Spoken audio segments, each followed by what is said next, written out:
आज की इस इम्पॉर्टेंट वीडियो के अंदर हम टोटल बात करने वाले हैं 15 ब्लू चिप क्वालिटी कंपनीज के बारे में जो स्टॉक मार्केट के अंदर लिस्टेड हैं और एक लार्ज कैप कैटेगरी की कंपनी और जो हाई क्वालिटी कंपनीज होती हैं जिनका बिजनेस मॉडल काफ़ी अच्छा होता है और मार्केट में इनकी एक वैल्यू क्रिएट होती है, जो एक ब्रांडेड कंपनी होती हैं, उन कंपनीज की बात की जाए। यहाँ पर जो स्टॉक मार्केट में गिरावट आई है और जिस तरीके से अभी इनके अंदर शेयर प्राइस डाउन जा रहा है उसके अकॉर्डिंग हम यहाँ पे बात करने वाले हैं। बट याद रहे कि जो 15 कंपनी हम डिस्कस कर रहे हैं इसमें से किसी भी कंपनी को आपको खरीदने की सलाह नहीं दी गई है।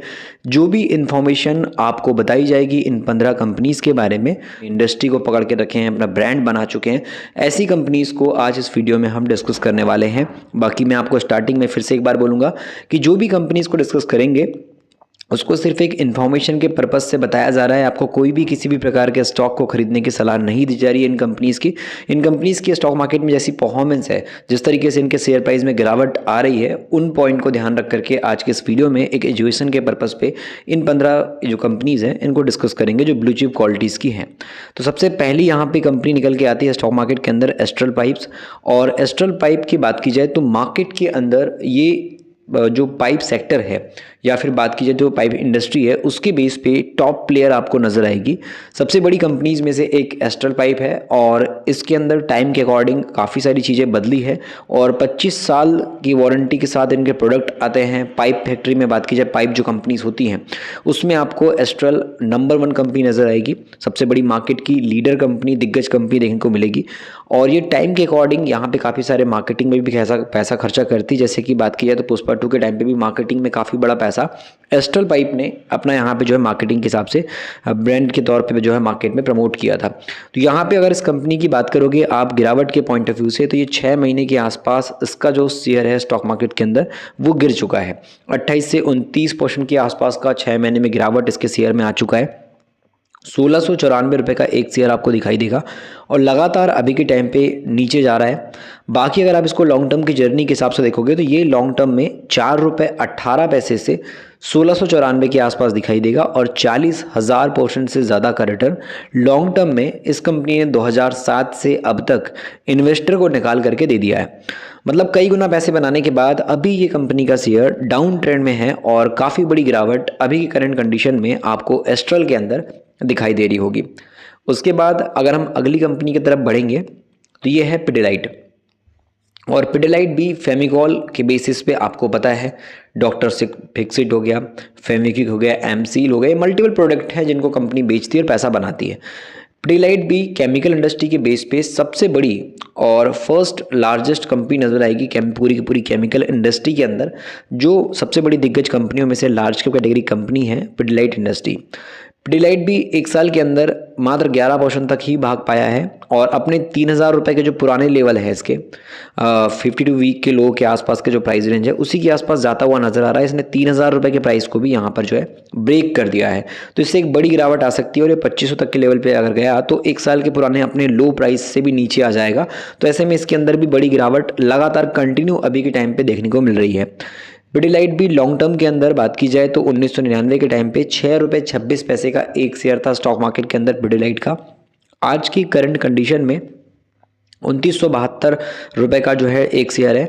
47,376% के आसपास का रिटर्न लॉन्ग टर्म में इन्वेस्टर ने इस कंपनी से जनरेट किया है और अभी के टाइम पे इस कंपनी का शेयर आपको डाउन जाता हुआ नजर आएगा कि दिग्गज कंपनी का है। उसके बाद आती है एचडीएफसी बैंक। प्राइवेट सेक्टर में अगर आप कोई बैंक देख रहे हो, सबसे बड़ी अगर कोई बैंक है प्राइवेट सेक्टर के अंदर तो वो है एचडीएफसी बैंक। एचडीएफसी बैंक की सर्विस वगैरह तो सब कुछ सही है, साथ में इसकी जो ग्रोथ है वो भी टाइम के अकॉर्डिंग काफ़ी ज़्यादा हुई है। इस कंपनी ने सेटअप जो किया था प्राइवेट सेक्टर बैंक वो 1994 के टाइम पे किया था और कंपनी के जो बैंक है, जो नेटवर्क है, वो 9,000 से ज़्यादा ब्रांचेस कंपनी के ओपन हो चुके हैं अभी तक और 20,993 से ज़्यादा एटीएम इसके आपको नज़र आएंगे 4,000 से ज़्यादा शहरों के अंदर। तो मार्केट में इसकी जो पकड़ है और बहुत जल्दी देखने को मिली और बहुत बड़ी ग्रोथ भी इसमें हुई है।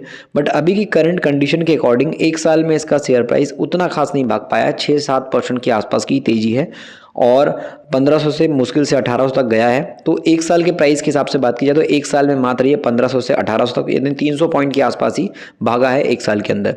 6% का ही रिटर्न दे पाया इन्वेस्टर को। बाकी लॉन्ग टर्म के अंदर 1999 में 5.52 रुपये का था, आज के टाइम पे 1799 का है 1800 के आसपास का। 32,502% का रिटर्न इन्वेस्टर ने इस कंपनी से अभी तक निकाला है और अभी भी इसका शेयर प्राइस ऊपर जा रहा है, बट अभी इस कंपनी में गिरावट अभी देखने को मिली, उतनी खास तेजी नहीं है। तो डेफिनेटली ये भी अभी प्रेशर में मार्केट की वजह से नजर आ रहा है।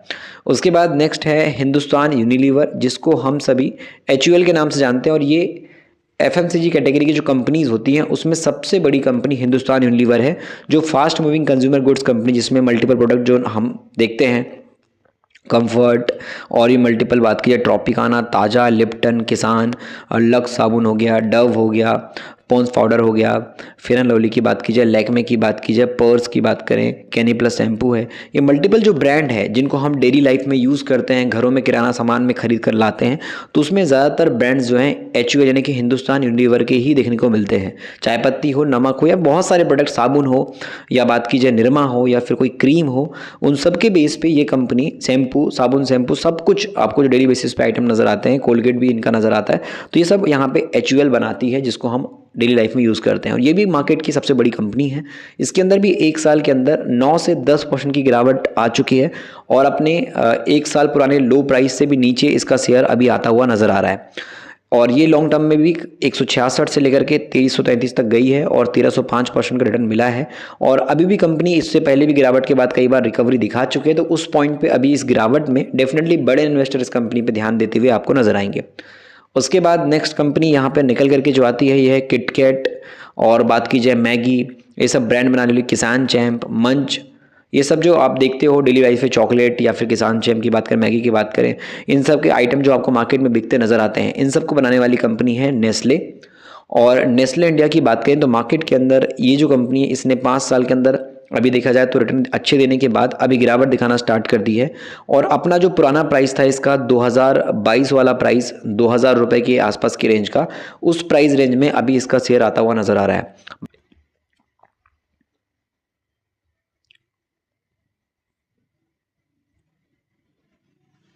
बाकी ये कंपनी में अगर आप देखोगे तो 2010 के टाइम पे 250 रुपये के आसपास का कंपनी का एक शेयर था। आज के टाइम पे नेस्ले इंडिया का एक शेयर आपको 2170 का नजर आएगा। 769% के आसपास का रिटर्न इन्वेस्टर ने इस कंपनी से कमाया, और अभी के टाइम पे ये अपने काफ़ी पुराने लेवल पे वापस से गिरावट की वजह से आता हुआ नजर आ रहा है इस कंपनी का शेयर। उसके बाद नेक्स्ट यहाँ पे कंपनी निकल के आती है, इसका नाम है ITC। और ITC के आप चाहे तो होटल देख सकते हो, सिगरेट देख सकते हो, चॉकलेट देख सकते हो, बिस्किट देख सकते हो, आटा देख सकते हो, मल्टीपल ब्रांड है जो मार्केट के अंदर कंपनी बेचती है।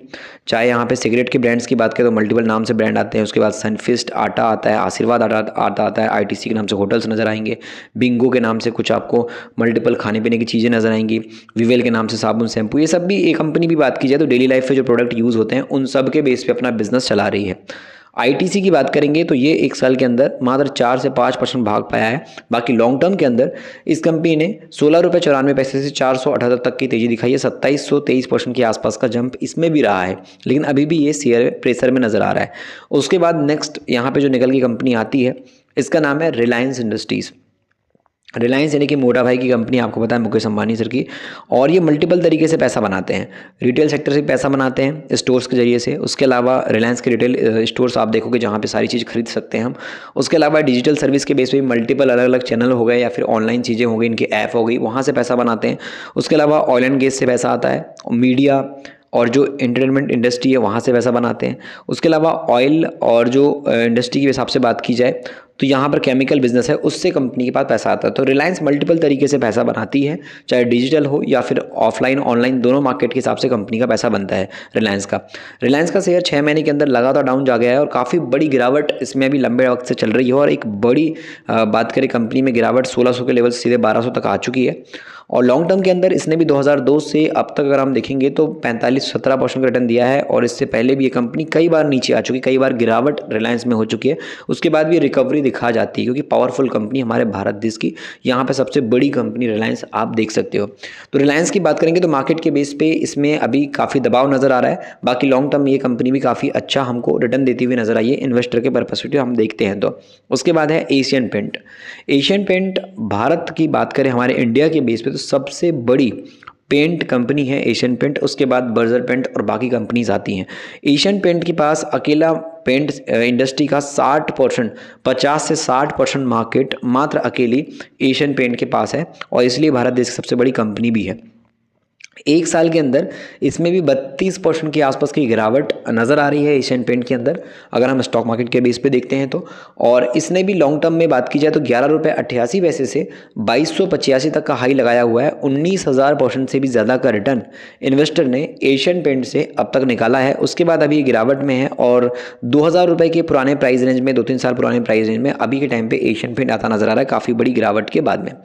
उसके बाद है नेक्स्ट ब्रिटानिया, और ब्रिटानिया इंडस्ट्रीज़ की बात करेंगे तो ब्रिटानिया इंडस्ट्रीज़ मार्केट के बेस पे ये भी एक FMCG कैटेगरी की कंपनी है जो फास्ट मूविंग कंज्यूमर गुड्स के बेस पे जो डेली लाइफ में हम चीज़ें खाते हैं, बिस्किट, चॉकलेट वगैरह, वो सब आइटम्स बनाती है ब्रिटानिया के। आप टोस्ट वगैरह भी देखते होगे, बिस्किट वगैरह भी देखते होगे, तो ये सब ब्रांड से कंपनी पैसा बनाती है।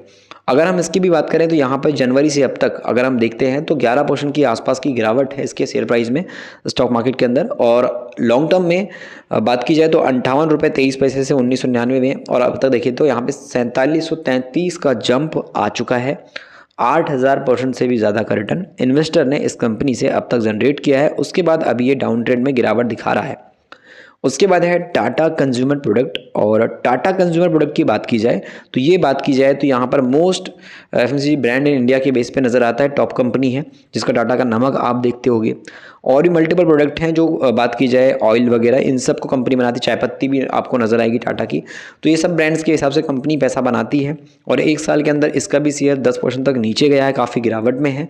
लॉन्ग टर्म के बेस पे इसने भी बात की जाए तो 20.68 से 905 तक का जंप लगाया है और 4276% का रिटर्न 2002 से अभी तक इन्वेस्टर ने इस कंपनी से जनरेट किया हुआ है। उसके बाद है टाइटन, और टाइटन की अगर हम बात करें तो टाइटन वॉच से पैसा बनाती है, शैम्पू से, मतलब शैम्पू नहीं बोल सकते सॉरी, फ्रेगरेंस मतलब परफ्यूम से पैसा बनाती है। उसके अलावा ज्वेलरी के बिजनेस से पैसा बनाती है। उसके अलावा ग्लासेस वगैरह बेचती है टाइटन, IVR का सेगमेंट, वहाँ से पैसा बनाती है। तो वॉचेस, परफ्यूम, ज्वेलरी और बात की जाए यहाँ पे ग्लासेस, उन सभी के बेसिस पे टाइटन अपना पैसा बनाती है। टाइटन को राधा कृष्ण दमानी या बोल सकते हैं राकेश झुंझुनवाला के टाइम से जानते हैं। जब ये लोग पॉपुलर हुए थे, मार्केट में पैसा बनाए थे, तो सबसे बड़ा पैसा राकेश झुंझुनवाला सर ने टाइटन से जनरेट किया था। लेकिन अभी के टाइम पे करंट कंडीशन में एक साल में इसका शेयर 8% के आसपास गिरावट हो चुकी है और मार्केट के हिसाब से लॉन्ग टर्म में इसने 78,000% से ज़्यादा का रिटर्न इन्वेस्टर को दिया है। 4.27 का शेयर 3300 के आसपास चला गया है। 1999 से अब तक अगर हम देखेंगे तो लोगों ने काफ़ी बड़ा पैसा इससे कमाया है। और उसके बाद अभी गिरावट नजर आ रही है टाइटन में। उसके बाद है डीमार्ट की बात करें तो डीमार्ट कंपनी भी लॉन्ग टर्म के बेस पे इन्वेस्टर के लिए काफ़ी अच्छी साबित हुई, बट अभी इसमें भी दबाव है। डीमार्ट आपको पता है स्टोर वाइज कितना ज़्यादा पॉपुलर है अलग अलग सिटीज़ के अंदर, जहाँ आपको सारी चीज़ खरीदने को मिल जाती है। बात की जाए यहाँ पे खाने की चीज़ें हो, पहनने की चीज़ें हो, सारे आइटम्स के बेसिस पे डीमार्ट काफ़ी पॉपुलर है। FMCG ब्रांड के बेसिस पे आपको खाने पीने की चीज़ें आराम से यहाँ पे हर अच्छे रेट में, सस्ते रेट में अवेलेबल हो जाएगी, जो बाकी स्टोर्स हैं उनके कॉम्पिटिशन के बेस पे। तो यहाँ पे डीमार्ट एक साल के अंदर 14% तक इसका शेयर नीचे चला गया है और इसकी लिस्टिंग हुई 2017 के टाइम पे, तो तब से अब तक इसने 460% का रिटर्न दिया है गिरावट के बाद भी। 616 से 3455 तक गया था और अभी ये अपने पुराने प्राइस लगभग 2021 वाले प्राइस के आसपास गिरावट में आता नज़र आ रहा है। तो 2-3 साल पुराने प्राइस पे नीचे आ चुका है डीमार्ट का शेयर। उसके बाद है IRCTC का पूरा नाम है Indian railway catering tourism corporation, और ये पैसा बनाती है टूरिज़्म से, उसके अलावा केटरिंग खाने पीने की चीज़ों से, इंटरनेट टिकट से और वाटर के बिज़नेस से। तो ये मल्टीपल तरीके से IRCTC पैसा जनरेट करती है। इसके अंदर भी 6 महीने में 21% की एक बड़ी गिरावट, 21 से 22% की गिरावट नज़र आ रही है। लॉन्ग टर्म के बेस पे 2019 में ये लिस्ट हुआ 155 के प्राइस पे और अभी 789 के आसपास है। 406% का रिटर्न है गिरावट होने के बाद भी, और ये 1000 रुपये तक चला गया था। अभी इसका शेयर 789 के आसपास है, तो अभी अपने ऑल टाइम हाई प्राइस से भी नीचे के टाइम पर नजर आ रहा है। इंडियन रेलवे के हिसाब से ये मोनोपोली कंपनी, कोई दूसरी कॉम्पिटिशन में कंपनी इसके सामने नहीं है जो इसके बिजनेस में टक्कर दे पाए। ये अकेली कंपनी जो इस रेवेन्यू में रेलवे के हिसाब से पैसा बना रही है इस अलग अलग सेगमेंट के बेस पे। उसके बाद है टाटा मोटर्स, और टाटा मोटर्स के बारे में ज़्यादा आपको बताने की ज़रूरत है नहीं, ऑलमोस्ट बच्चा जानता है। टाटा मोटर्स की अगर हम बात करेंगे तो ये पैसेंजर व्हीकल से बात की जाए तो ट्रक, कार, बस सब बनाते हैं, जिसमें मल्टीपल पैसा बनाते हैं लोग, जिसमें आपको military vehicles, passenger vehicle, commercial vehicle, business के बेस पे, पर्सनल यूज़ पे, सभी तरीके के जो वाहन होते हैं, बड़े वाहन, वो बनाने का काम टाटा मोटर्स करती है। इसके अंदर 6 महीने के अंदर 23% की गिरावट हो चुकी है। और लॉन्ग टर्म के बेस पे बात की जाए तो इसने 1999 में 31 रुपये से 735 तक का जंप लगाया हुआ है और अभी 2200% का रिटर्न देने के बाद अभी बड़ी गिरावट में है। तो इसका शेयर प्राइस कई बार नीचे ऊपर होते रहता है, बट अगर आप 5 साल 10 साल के टाइम में देखोगे तो एक ऊपर ही गया है। कोविड के टाइम पे भी काफ़ी बड़ा क्रैश आया था, उसके बाद भी रिकवरी आई थी और वापस से अभी इसके अंदर डाउनफॉल नज़र आ रहा है। टाटा मोटर्स भी अभी गिरावट में, प्रेशर में नज़र आता है। उसके बाद है Bajaj finance. Bajaj finance industry के अंदर जो म्यूचुअल फंड्स हो गए या फिर फिक्स डिपॉजिट की बात करें या फिर लैंडिंग की बात करें, जो उधार देने वाली कंपनी है, या फाइनेंस पे जो आप फ़ोन खरीद रहे हो, कोई कार खरीद रहे हो, गाड़ी खरीद रहे हो, कुछ भी खरीद रहे हो, तो फाइनेंस के बेस पे सबसे बड़ी कंपनी बजाज ग्रुप की बजाज फाइनेंस है, जो मार्केट में लीडर कंपनी है। इसके आगे कोई बड़ी कंपनी आपको नज़र नहीं आएगी। तो इसके अंदर भी अभी देखो तो 6 से 7% की गिरावट है और लॉन्ग टर्म के अंदर इसने इन्वेस्टर को 5 रुपये 75 पैसे से 6,810 तक का हाई लगाया। 1,18,000% से ज़्यादा का रिटर्न इसके अंदर लोगों ने जनरेट किया है। कुछ हज़ार लगा करके करोड़ों रुपए का अमाउंट यहाँ पे इन्वेस्टर ने बनाया है इस कंपनी से और अनगिनत पैसा छापा है, जिसके बेस पे आज भी बजाज फाइनेंस को बड़े इन्वेस्टर ज़रूर ध्यान देते हैं। तो ऐसे में ये टोटल 15 कंपनीज थी जिनको हमने डिस्कस किया। एजुकेशन के पर्पज़ पे कोई भी आपको एडवाइस नहीं दी है इसको खरीदने की। बाकी अगर आपको मार्केट को सीखना है तो फिर आप ई बुक पढ़ सकते हो, मिडिल क्लास का स्टॉक मार्केट ई बुक। इसमें वो सारी नॉलेज है जो एक आम आदमी को जानना समझना ज़रूरी है इन्वेस्टमेंट करने से पहले, ताकि स्टॉक मार्केट के हिसाब से उनको कम लॉस हो, वो अच्छा अनुभव ले पाएँ। एक आम आदमी की जर्नी को जब आप पढ़ोगे, सीखोगे कैसे एक इंसान की ज़िंदगी की शुरुआत होती है, क्या क्या दिक्कतें आती है, उसका पहला कदम क्या होता है स्टॉक मार्केट के बेस पे, क्या गलतियाँ होती हैं और कौन सी गलतियों में लोग बर्बाद हो जाते हैं और किन चीज़ों को ध्यान रख करके उन चीज़ों को सुधार करके पैसा बनाते हैं, और बड़ा इन्वेस्टर का क्या माइंड सेट है, मार्केट कब कब क्रैश हुआ है और किन चीज़ों के बेस पे स्कैम होता है, और पोर्टफोलियो में किस तरीके से इन्वेस्टमेंट किया रखनी चाहिए अपनी, बहुत सारी बारीकियां जो एक आम आदमी को समझना ज़रूरी है। उसको आप सीख सकते हो, पढ़ सकते हो, शुद्ध हिंदी में अवेलेबल है, लिंक डिस्क्रिप्शन में है। उस लिंक के ज़रिए आप ई बुक तक पहुंच सकते हो, मार्केट को अच्छे से लर्न कर सकते हो और वो जानकारी जो एक इन्वेस्टर के लिए जानना ज़रूरी है वो आप अच्छे से सीख सकते हो।